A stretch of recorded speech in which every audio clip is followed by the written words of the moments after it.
Yeah, so my earliest memories of us meeting, it was and it's kind of confused with the after prom, pictures, but it's still the same because you was a quite stylish and fashionable man. It's like the feather. It was. Am I mistaken? It was like you had to. Damn, no, it was an OG. That was me. Yeah, exactly. That was so like gangster for some reason. Like these cats was actually like wearing like a flip, like hair blown out, pressed, old school. Yeah. But that whole blood bench scenario was such a factor in Inglewood High. It was like that's the blood bench, I mean, there was other benches, but y'all definitely made a mark in that sense. So that was always a trip. How stylish gangbangers, were and are. You know what I mean? I don't know if you even know it. You know what I mean? Because you was living it. But... Yeah, well, yeah. I guess it was a look. A certain look that back then cats had. I mean different. It was if it was like the fly little perm and with the rollers when before you that was crazy. I actually, matter of fact, a good example if you think about it, was in Friday's Big Worm. Yeah, yeah. Damn, I did do that. But, what's funnier than that, I have a picture of that on my phone today, and I always look at it like that. That was being 12th grade. I think there's a few different cats on there. Me, Frog. I don't know if you remember Circle. Oh, I remember Circle. Yeah, I remember that Circle. dude was wild. Yeah. Yeah. I think Lil Moon and Q-Tip was on that picture. Yeah. When I think back, yeah, that was some cool times when I think about that. But yeah, I mean, and the other thing that stood out was the women around that bench, man. Y'all was like attracting a high quality, man. That was a trip. If it was nothing else attractive about gangbanging, it was the women that y'all attracted. You know what I'm saying? For those that was considering joining, you know what I'm saying? Right. It was like, yo. Look, man, for real. And look, I said, it seemed like after I started climbing the turf, it was on with the bras. It was plentiful. I don't know what happened with that. I don't know why that was, or I don't know. I guess they was attracted to the lifestyle or whatever. Yeah, I mean, but they didn't necessarily look like they would be. That's what's the truth. It was like college bound chicks, and it was like, y'all was who they dug. That was like official. It was like, damn, man, why she like them dudes? And it was like, it was like, yeah, automatic. Man, yeah, it's crazy when you think back to it. It's crazy that's how that went. And another thing I want to say, not until my 12th grade year did that become the blood bench, because at first it was the Queen Street bench. And that whole row, we took up both sides, right, and that was right in front of the girls' locker room, locker room window. Yeah. Man, you take me back. I didn't know that. Okay. Yeah, because by the time y'all graduated, it's just like everybody, IFs and whoever else, mobsters even, when they started banging. Yeah, it just turned into just the destination. That's where the red laces, that's where that's where they stood. Man, yeah. That man, for maybe a day, I wish I could just go back just to laugh at some of the things that was going on. Go back and live that just one day. But now, man. So with that neighborhood, like when I don't know, like I said, it starts there. Like so, 89 coming to Inglewood. This is Gramps, and this is the homies. You feel me? But when did you start banging? Like you said, claiming the turf. Like is it a couple years before, or I mean, I want to. If I remember correctly, it had to be. I want to say maybe about 87, maybe somewhere in there. 87, maybe 86. anywhere between 86, 87, 88, anywhere in there, somewhere in there. But it's a trip how that all came about. The first time I could tell you where I was at. The first time I ever climbed the hood, because it was like a little small riot between us and the I-13s. We was out in middle Manchester fighting. It spilled out from the school to the middle of Manchester, and then police came, everybody broke. And the way I got caught, I'm hitting the fence, ripped my pants, and then walking, and the police seen my pants was ripped, snatched me up. We all, they had about 20 cats in the office, and I think if I could remember correctly, it was an officer. It was two officers. One, we used to call Wacky and Packy. And Super Cop was the one I remember. Yeah, Super Cop. Yeah, well, see, Super Cop. Yeah, he was there at the school. Wacky and Packy was actually IPD. Oh, I yep, see. Okay, IPD. Yeah. So they came up there. They taken all the gang files, and they asked me. They asking everybody where they were from. When they got to me, I was like, because at that time, at that particular point, I just was hanging real tough with everybody. I mean, I wasn't from Queen Street yet. I was just hanging with the fellas and whatever. And then they asked me where I was from. I said, I don't bang. And it got kind of quiet. He said, where are you from? I said, I do not bang. And then he was like, I'm going to ask you one more time. And, them cats was pretty tough back then, And then I was like, I guess I'm from Queen Street then. From that point, it was on. It was on from that point. Yeah, I guess I didn't want to have to deal with getting roughed up. By them dudes, they didn't mind doing it. You know what I mean? I understand. Yeah, they didn't mind doing it. Because that's what stood out about your story to me as well, is that you one of the few cats that I actually heard say that it wasn't like peer pressure, or it wasn't like a broken home or looking for a second family, because you had your folks, you had parent household was solid, and you kind of just decided to bang. Is that correct in my memory? Yeah, that is correct. That's pretty accurate. What it was being, I guess, what brought me to banging, just being loyal to my group of dudes I was hanging out with. I was with them every day. I mean, shit, if somebody was to roll up and ask you where you from, and just because I would have been like, I don't bang with you, guilty by association, I was gonna catch it too. So that turned into something. But yeah, no, I definitely, moms, pops, had both of them in the house the whole time. I had older parents, so it was kind of, I guess, I don't know. Maybe kind of hard for them to kind of keep up with what was going on all the time, So maybe they didn't catch on to the signs. I know the first time moms realized that what was going on, I remember her actually crying. And that was a trip. And then my pops, he was a real stern dude, so he didn't take it well at first, but then, I mean, after, he started meeting some of the homies and realizing they just people, they ain't no monster or whatever that people try to describe it as, but yeah, nah. But no, I didn't, I think for some people or a lot of people, I don't know, I don't even want to put a number on it, but some do come from a single parent home, but nah, that wasn't my case. And I think that's kind of like the myth, or how they, outside, I don't know what you want to call it, but outside people that don't really know what's going on, that's how they try to label it back then. But nah, that's not always the case.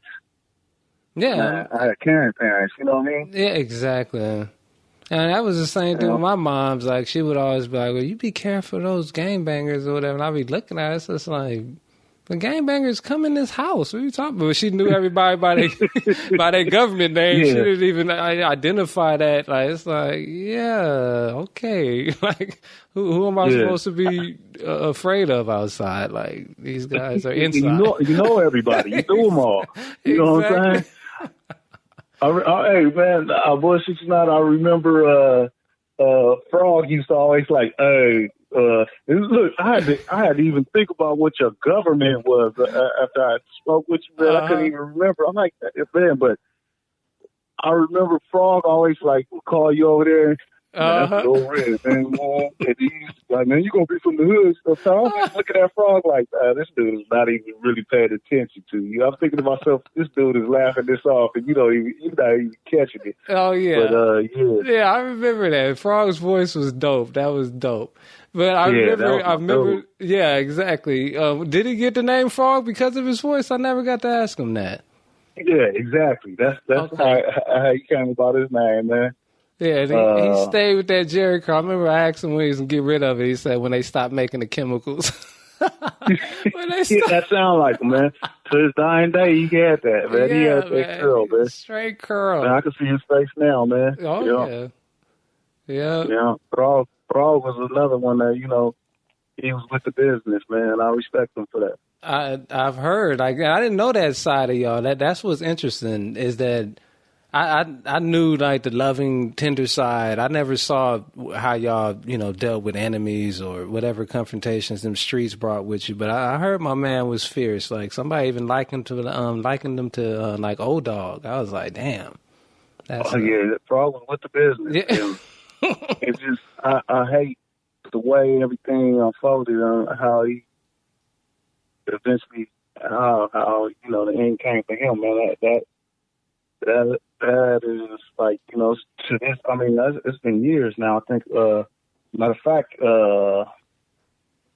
I've been married, about 17 years, and he the day before I got married, died, man. Yeah, that is rough. So, yeah, that's been a long time, and it's still sometimes, I don't want to say I'm mad at the whole situation. Yeah. I'm not gonna say I'm mad with him. I'm mad with the whole situation, how all that went down, man.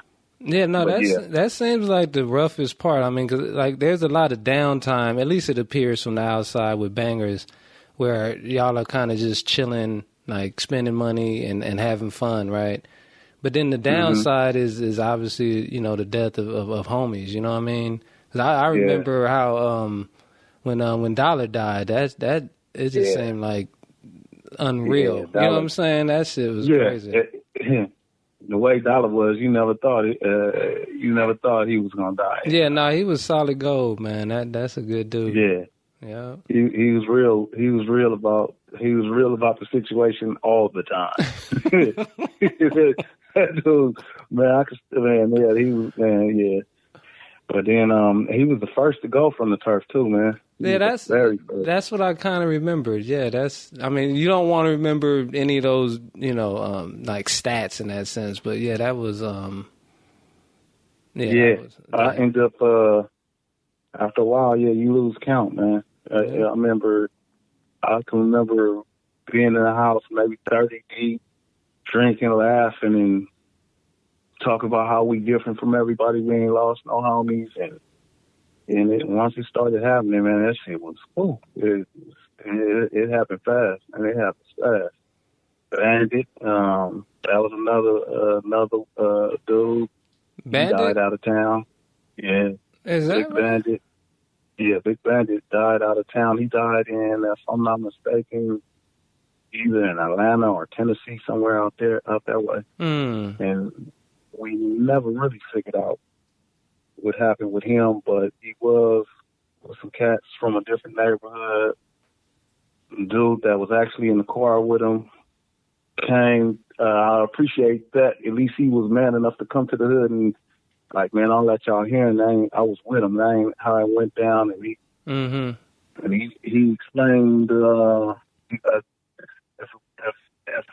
happened exactly that way, we'll never know. But he explained the situation and all that went on, and I appreciate him for that, just being man enough to come through and kind of straighten it out a little bit. Oh yeah, yeah. Man, then those deaths were hard, and then then like the youngsters started dying and all that was crazy, man. That really turned me off from the situation of I guess the reckless living or whatever, man. It's hard. It's never easy to. I don't care which side you're on. It's never easy to deal with death, and it's not a good feeling. And man, I guess it'll make you start realizing, life is real. Yeah, I understand. Yeah, man. But I mean, it was a lot of brighter times. You know what I'm saying? Fun, and then especially the neighborhood, man. I can remember showing up places, man. I don't care where we went. We was there, but we was to ourselves doing our own thing, and most of the time bagging on each other, cracking jokes, you know what I'm saying, or talking about somebody else. Yeah, I remember one time showing up at a spot, and I overheard this girl when we walked in thick, and the girl was like, "Oh shit, here come them Queen Streets." I was like, "Damn, that's how they feeling." Before the night was over, we was into it. We was into it with some cats. And then I remember getting sweated by one of my homies, like, "Hey, man, drive me back over there. I'm finna do whoopie-whoop." I was like, "Yeah, I'm about to go to the beach, man." But then, it was some wild times, man. That was like from the late '80s all the way to like, I think around like the early 2000s. Man, I think I stopped hanging out. I might have been about 35 when I stopped hanging out, man. Mm-hmm. But shit, at that time I already had 4 kids, and I didn't want to see them going through the same shit I did, and I'm pretty sure my parents didn't want me to go through that. But that was the thing at the 80s. Come on now, you know how the 80s went. Yeah. It was fun, man. I had a ball. Look, cold part about it, shit, your brother was one of my G homies, man. That dude, man, he's funny. He to this day, you know what? I thought you would lose the comedy, but man, that dude's still funny to this day, man. When we chance to kick it, he's still funny. Yeah, and I don't know that other side of him at all. He never brought that home, man. That's amazing. Like, yeah. As a matter of fact, I remember. Respect him for that. Yeah, I remember back in the day, I had asked him. I was like, "Man, how come I couldn't rock?" You know what I'm saying? Like when this and they said, "I didn't want you around all that," and I was like, yeah. "Damn." I mean, I still don't know what all that is. You know what I'm saying? But right. I'm grateful. You know what I'm saying, that he looked out in those ways. Like, yeah. Because it's for real. Like, isn't the neighborhood broken up in like blocks, like 400 block, 100 block, or something? Yeah. So the first block was, which one came first? The 400 block came first? No, actually, the original block is the 600. Oh, the 600. Okay. Yeah, that's where a lot of them older cats, cats older than me, was from the turf before me. A lot of them cats claimed the 600. I was from the 4, man. That was a wild block. We called that the hot spot. Man, everything goes down on the 4, man. That's funny. Shit. Yeah. I got this shit all over me too, man. That's crazy, man. Yeah. Honey, yeah. So when did you get that little Suzuki? Like, was that by 12th grade, or you had it before then? That was it a sidekick or a samurai? Because them joints was fly, like they was everywhere. Yeah, it was. A red Suzuki Samurai. I got that in I think I was in the 11th grade. Wow. Yeah, look, from the outside looking in, cats probably thought I was moving major Yeah, you look weight or rich. something. Yeah, you look rich. Yeah, this is true. No, I'm going to tell you what that was, man. And I mean, I said it then. I don't know if anybody was paying attention. That was being the only son. And after I got older, you know, the homies like, man, you spoiled. And I used to resent that and all the way up until my pops passed. And I realized what they meant. Yeah, my pops looked out for his only boy. You know what I mean? That's beautiful. Yeah. Now it added to the mystique. I'm gonna tell you that much. It was like, yo, like again, making banging look sexy. It's like, what the hell is going on? Am I missing something? Man, listen. At that time, man, whatever it took to land the little honeys, man, you know, whatever it took. I mean, shit. I was look. I had my first car I got when I was in the 10th grade, which was a Bug. I had some rims on it, nice little paint on it, little sounds, and then from the Bug went to the Suzuki, and at that particular time, that's what was going on. So I guess it just kept falling in place, you know. And after that Suzuki, I don't even remember what I don't know. It's hard to remember, but I went through some cars, man. I know after a while, you know, shit, I did have to live off the fat of the land. You know, you get to an age where, like, damn, I got to do something. I can't have my parents always spending money on me. So I think the very first car I think I bought was like a 98 O's, and I bought that from one of the homies. He already had it like with sounds, rims, and the way I got that, he was fresh back in town.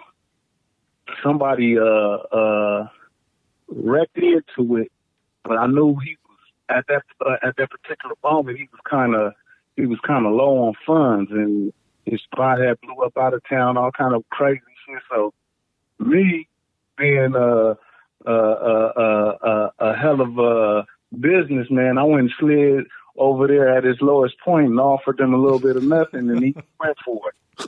I put that car in the shop. Yeah, I put that car in the shop, had it back on the streets in like 3 or 4 weeks, and was, man, rolling around smiling at it. I felt good about that. I felt real good about that move, man. That's right. Damn. Yeah, but I remember that car. That car, I had a fucking bullet hole in the back of the trunk so big, man. And I seen the dude with the gun before he would bust on me, and ever since then, I have been wanting to fly. I could tell you, it was a Desert Eagle 50 caliber. Wow. 50 cal. I've been wanting to get one ever since. The fucking hole in that trunk was so big. It's like, this dude really must hate me for I don't know what reason. Yeah, but yeah, that car got shot up. I think I didn't stop getting my car shot up until I reached, probably,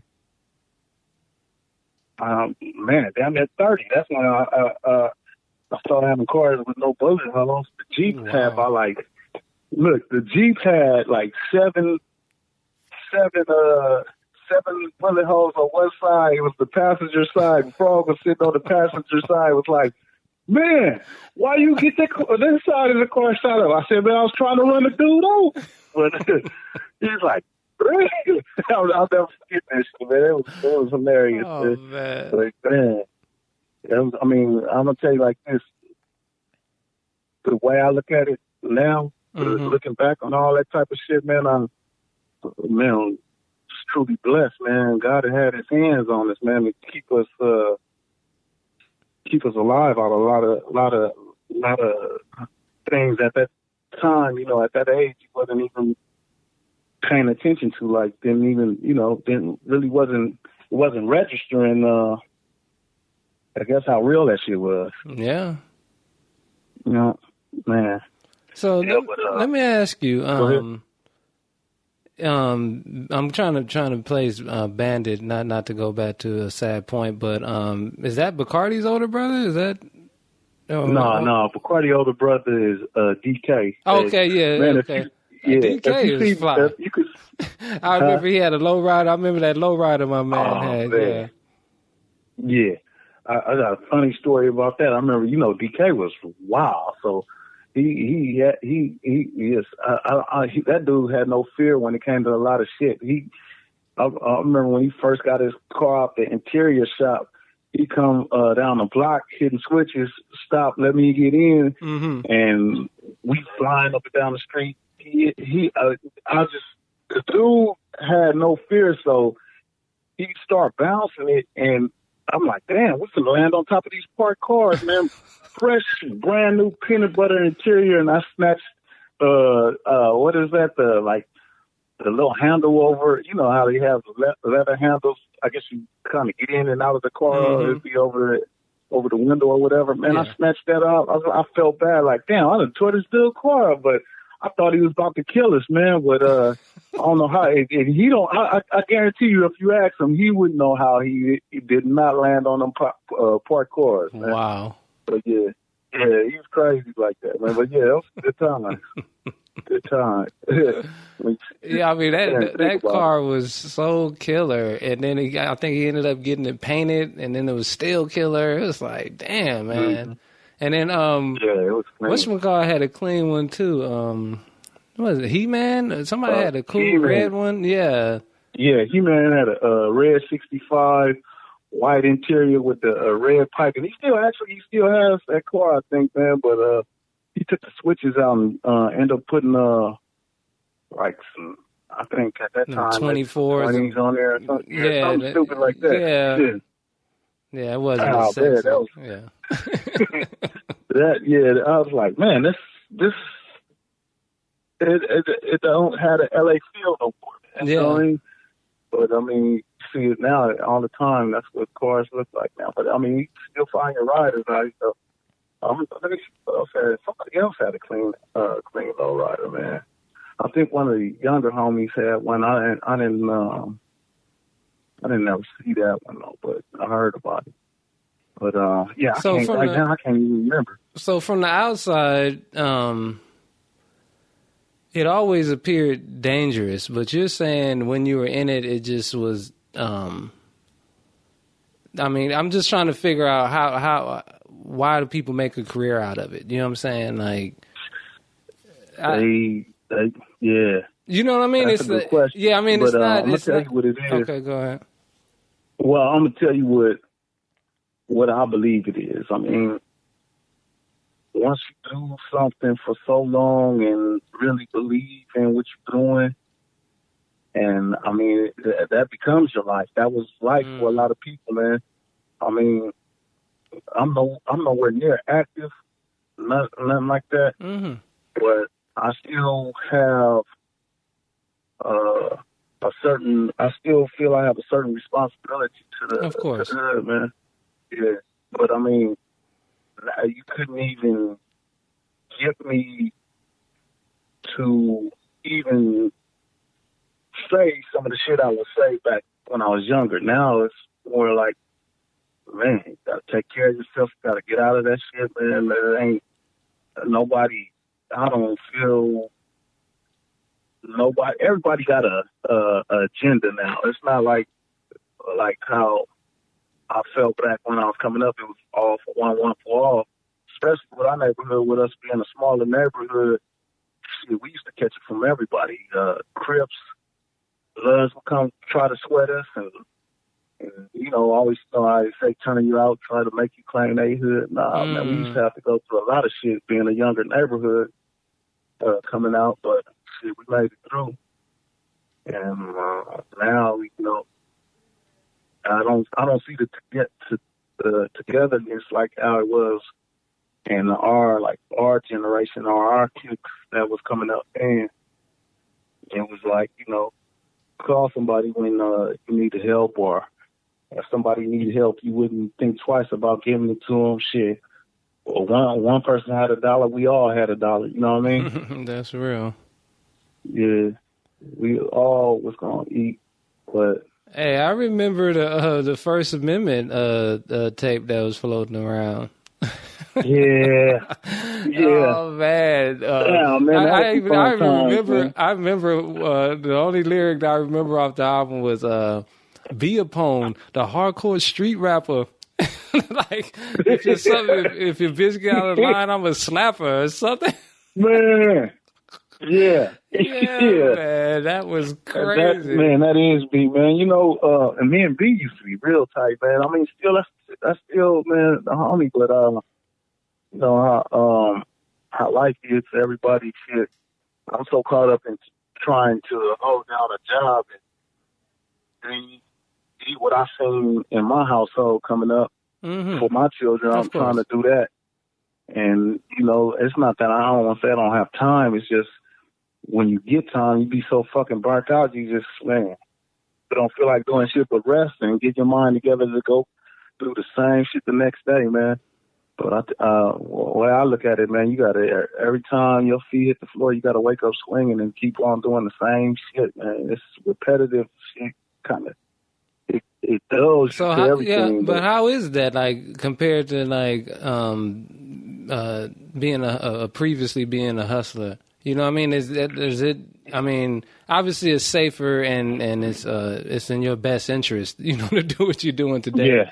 But having seen obviously a different payoff, is that right, psychologically? Yeah. Does that like kind of jerk you, or you let all that go because it's just this is the best thing to do? Nah, well, yeah. In a lot of ways, when I first started working, I used to tell myself, like, damn, I wish I would have been working and grinding at the same time. Oh, I get you. Been a lot smarter. Mm-hmm. But now I look at it, shit, man.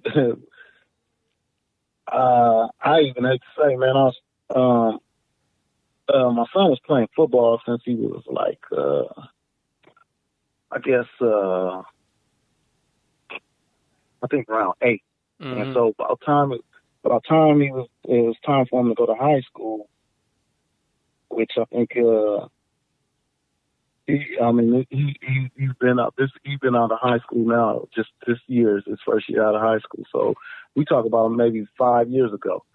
A particular high school out here, I ain't gonna say the name, was turning out a lot of players, ending up at SC. You know, so for us to afford, and my wife, man, I was sneaking around. My wife didn't even know. For us to afford to send them there, I mean, she had her money. She's going to work. I'm going to work, but at the time, I wasn't getting paid a whole lot at this job. And, man, I actually started grinding again, and, man, it did not have the same feeling. It was like, shit. Oh, man, I was like, man, this is a wrap. If something stupid happened, it's a wrap. I'm washed.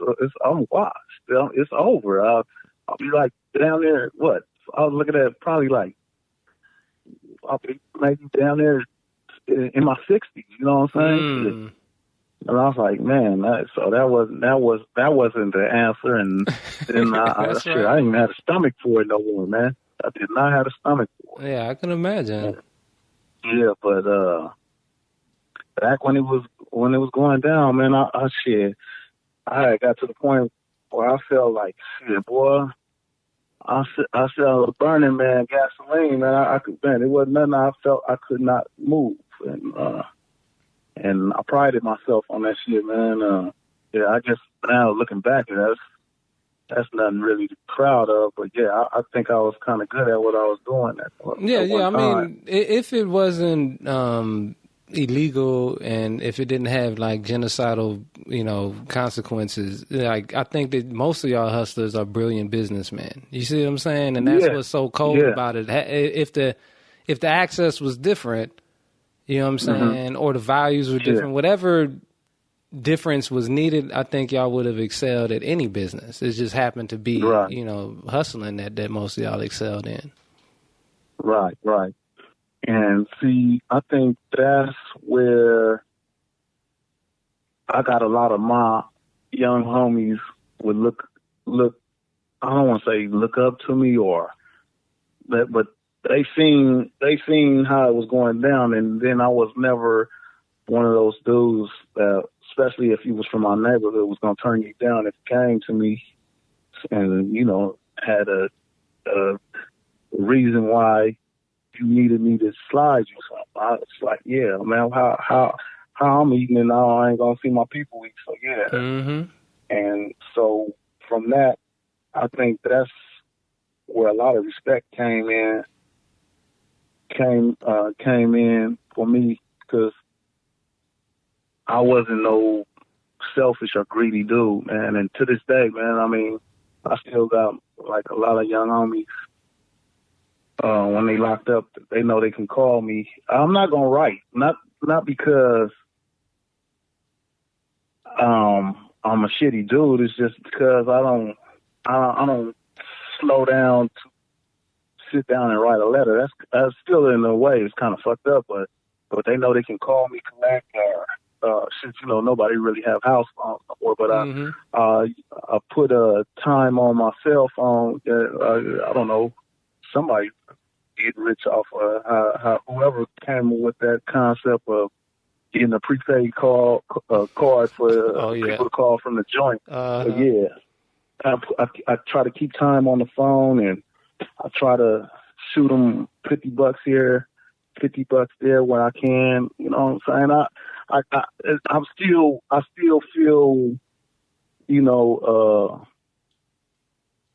don't know how you say, but I still feel that I should do that, or that's my job. That's the young homie. No, yeah, I agree. Yeah. Sometimes I even feel guilty, like, damn, maybe if I would have said the right things back then, they might not even be locked up. Man, yeah. I seen one of the young homies from the night he started claiming the hood. He's 11 years old, man, and from that point, I say to the time he turned 18, if you combine all the time that he was not locked up, you might get 3 months. And then he finally maxed out in YA, came home, and he wasn't out that long. Like 2-3 months, I can't even remember, but ended up getting killed right there on Queen, man. That shit, that was, at his funeral, how they do the little picture, show all, different pictures. Mm-hmm. Every picture of him was him being incarcerated, man. And it just, that was something I never got over that. And then at the funeral, I had a couple of other little young homies and two brothers. They moms came up to me, gave me a hug, and whispered in my ear, like, "Don't let nothing happen to my babies." I mean, that type of shit. When you start running into that, man, it makes you start having a whole different view of what's going on. And then, what's the trip, man? Listening to a lot of things you used to say and explain, how you would explain things. And I mean, right then you don't think you're listening, but when you start coming out of the fucking funk, man, you start remembering, wait a minute, this is what he was saying. This is what he was talking about. You know what I'm saying? And your brother was good for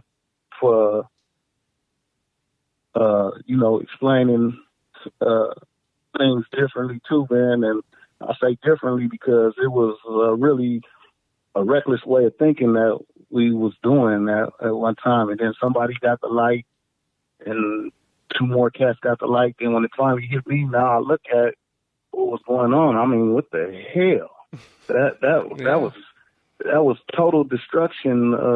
And what kills me then now when you hear like that's still going on, like, damn, man, we in 2018, and this how we can't all wake up and understand this is a fucking, it's it's a fucking plan, man. You know what I mean? Mm-hmm. That's how I look at it now. It's a fucking plan.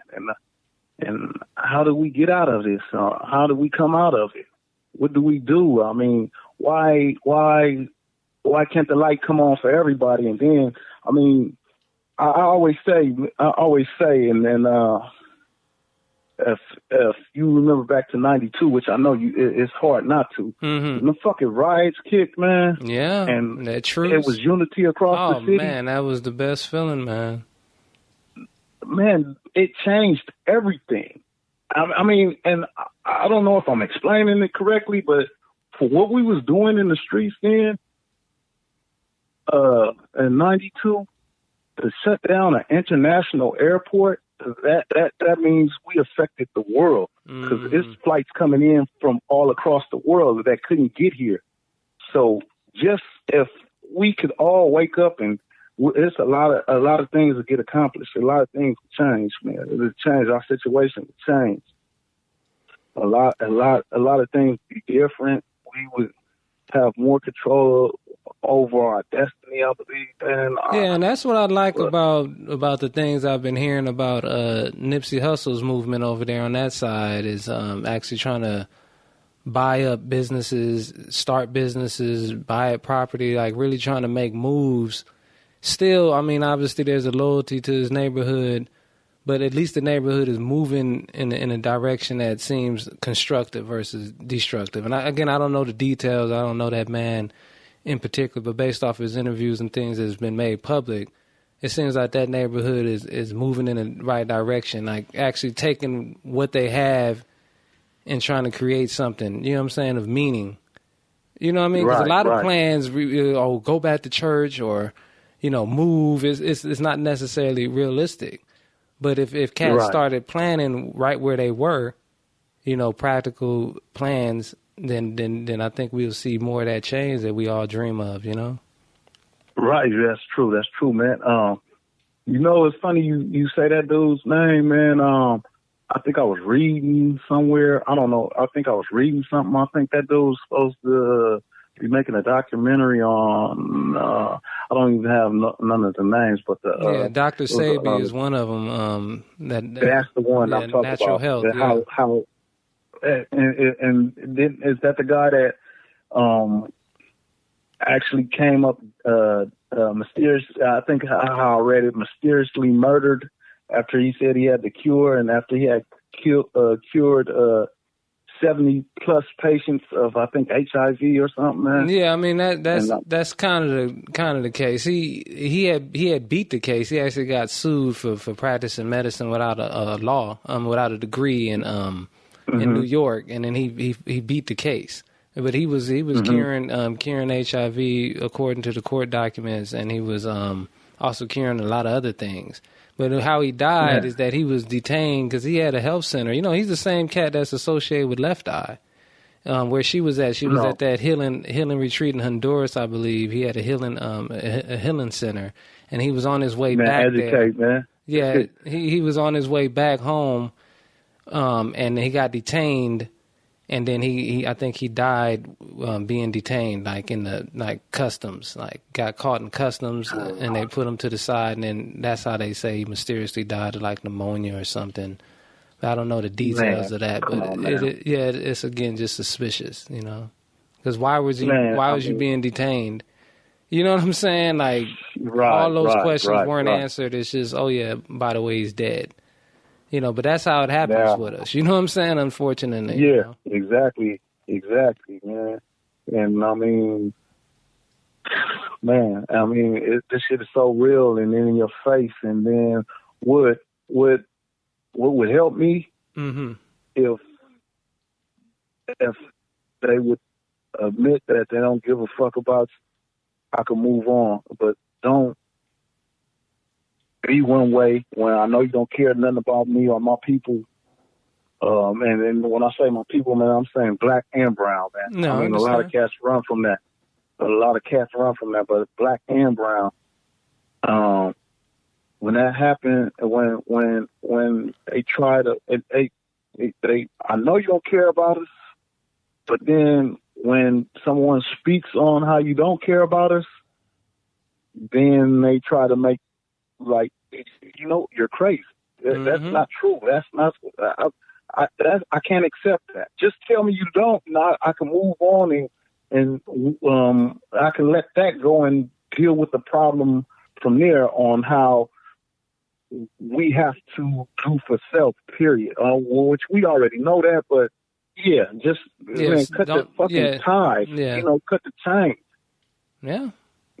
I mean, I felt that to go back to you mentioning that 92 uprising, the energy, man, the energy just like outside it felt like we had that figured out. Even if it was for a moment, a weekend, it felt like we wasn't going to trip on each other and we was going to figure some shit out. Like, it was a beautiful energy in the air, man. Like, and then I remember the truce, the celebration. I mean, unfortunately, it seemed like cats got real celebratory and just started, fucking each other's women. You know what I'm saying? Like, finally get access to this Crip woman. But aside from that, it was good to see. Like, you know what I mean? Because that's as an outsider, a civilian. Like, we try hard not to get caught up. You know what I mean? With what y'all had going on. You know what I'm saying? Like, because it's like whatever the roots are, we don't have that knowledge. It's like I'm walking to work, or I'm on a bus, or I'm riding a bike, whatever. So we wouldn't dress like y'all. We would, you know what I'm saying? We would scale down, make sure that we minded the color code and all these things. And to have none of those pressures right after that uprising, man, it was marvelous. It felt like a whole different city. You know what I'm saying? Like, it was deep. It felt good for a whole summer, man. I mean, it wasn't no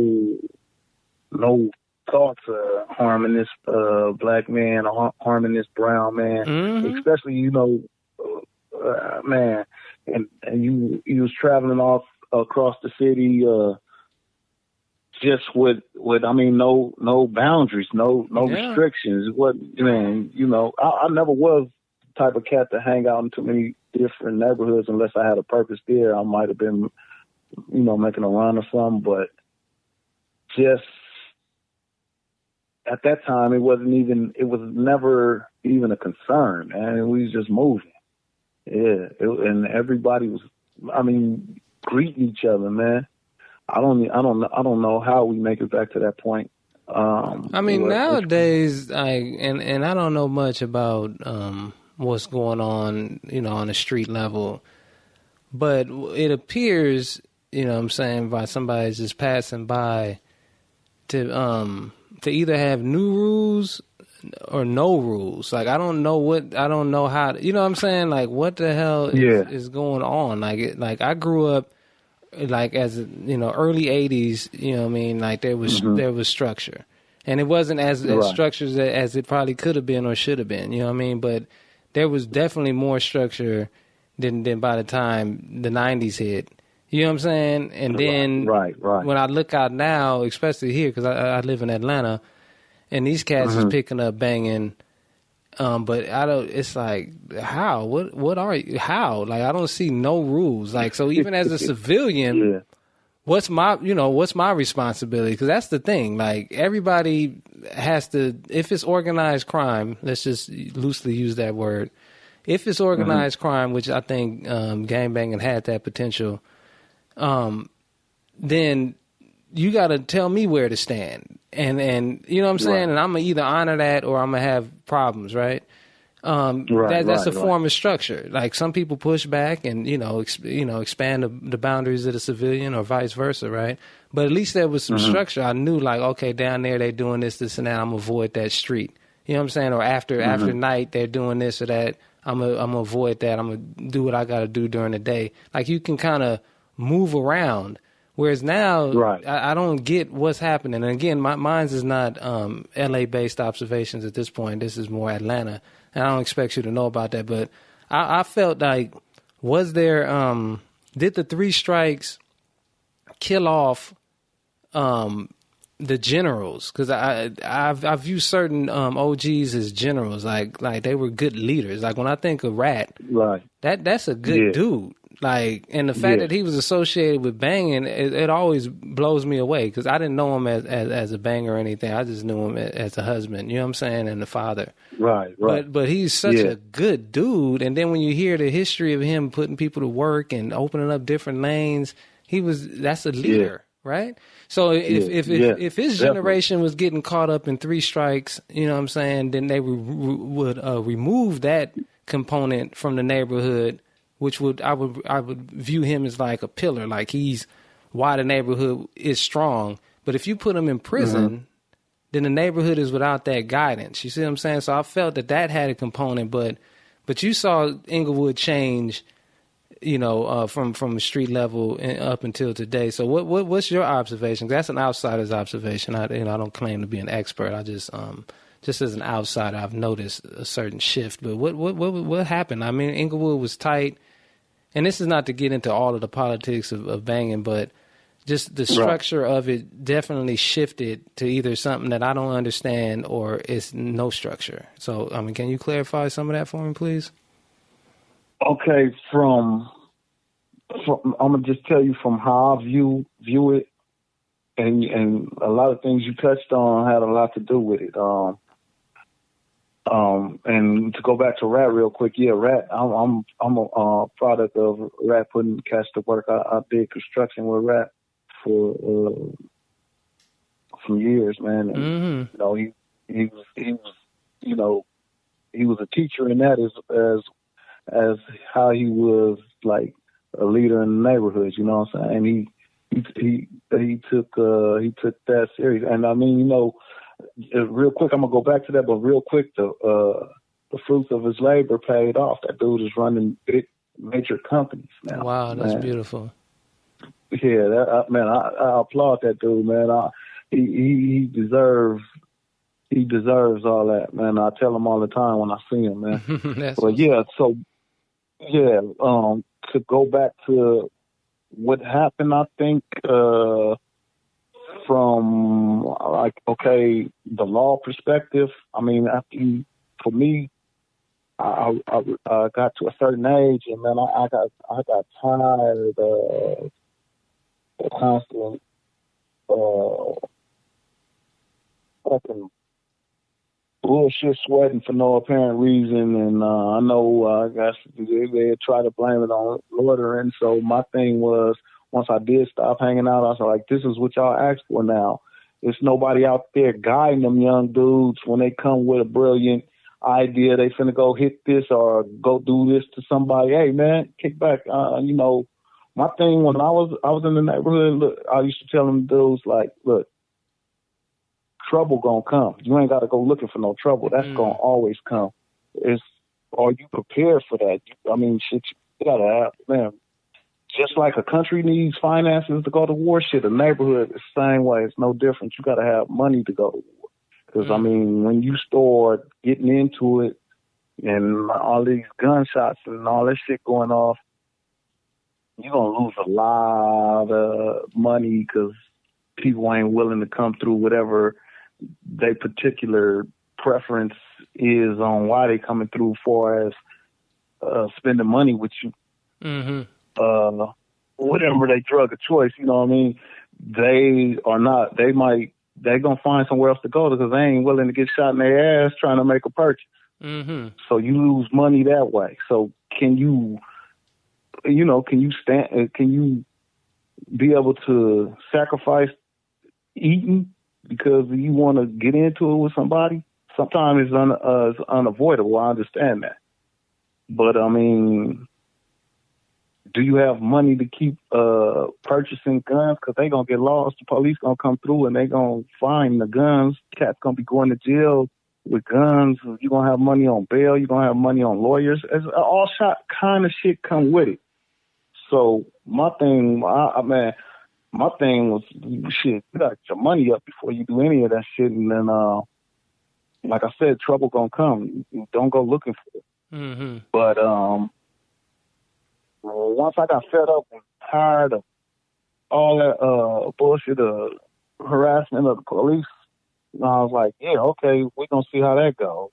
And, I mean, I knew how it was going to go. That shit, when nobody there, there's no guidance. there's no guidance there. I mean, you got young dudes doing what they want to do or what they feel make them feel good. And I mean, a lot of time it involves guns. You know what I'm saying? So, after the guidance left and the structure left, you have all this going on, and then you start having cats clicking up with the certain group they hang out with, and you starting to have confusion in the neighborhood. And then, you know, you got this clique in the neighborhood getting into it with this clique in the neighborhood. That shit started happening. And then if you can get into it with somebody who's supposed to be your partner, supposed to be from the same turf you from, once that started happening, you know, they don't give a damn about getting into it with nobody else. Wow. And then I remember asking myself, like, you know, I'm hearing we into it with this hood or we into it with that neighborhood, or, you know, I'm like, damn, y'all sound like the box y'all self in. I mean, goddamn. Man, who do you like? You know what I'm saying? It got to a point like that. And then, I mean, the unity of Inglewood, you remember how it was. It was strong, man. And that's no longer. Nah, you know what I'm saying? I remember telling them, I was like, oh, man, I seen the homies over at Wookie Wop. I stopped and hopped out and was hollering at them, man. I ain't seen them in a long time. And I'm talking to a few of my younger homies. I hadn't been to the neighborhood in a while. So I'm telling them, I stopped through there telling them who I seen, and they looked at me like, damn, you stopped over there? Man, be careful. You know, just popped on them dudes. I'm like, wow. Oh.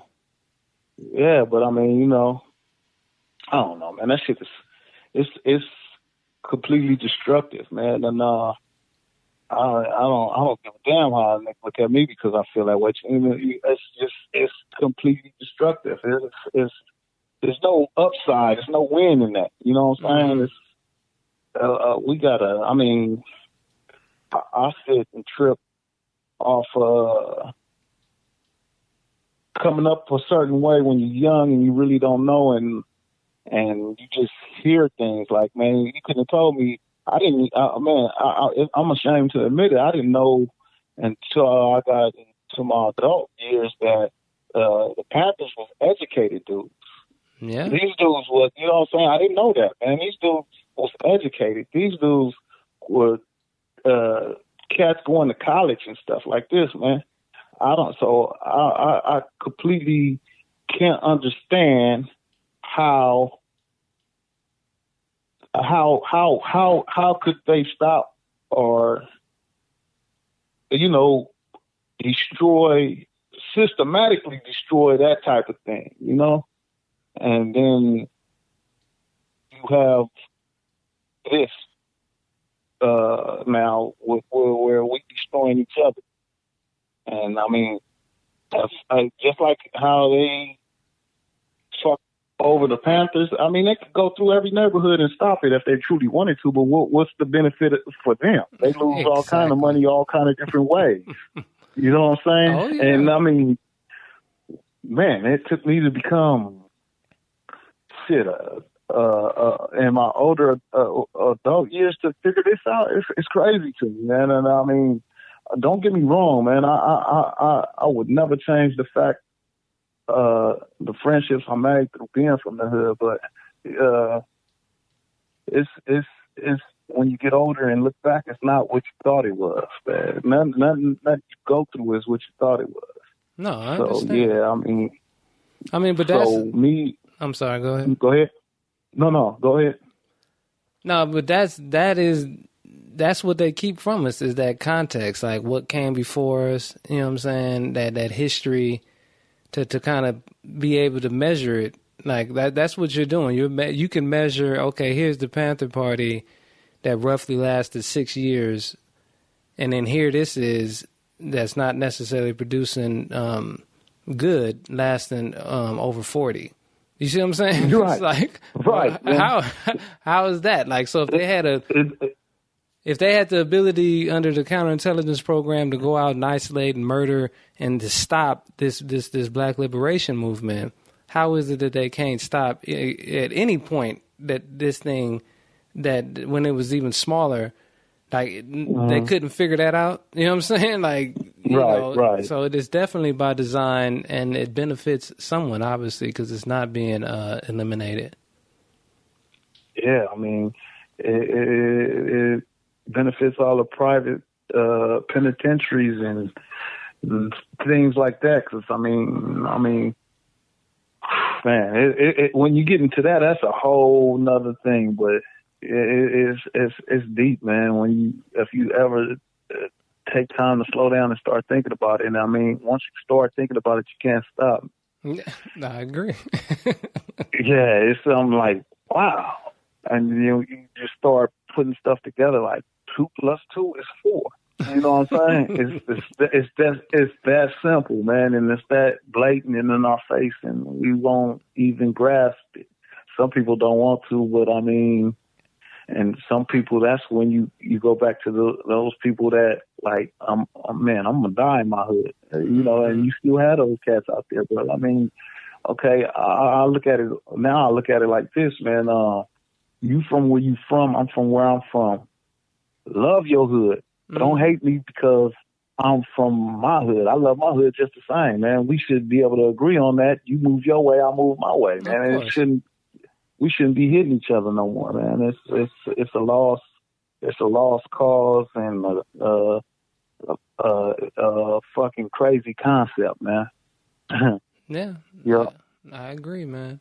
So let's pause this here, man, and we'll talk again soon enough, man. I appreciate all the insight. I appreciate it, man.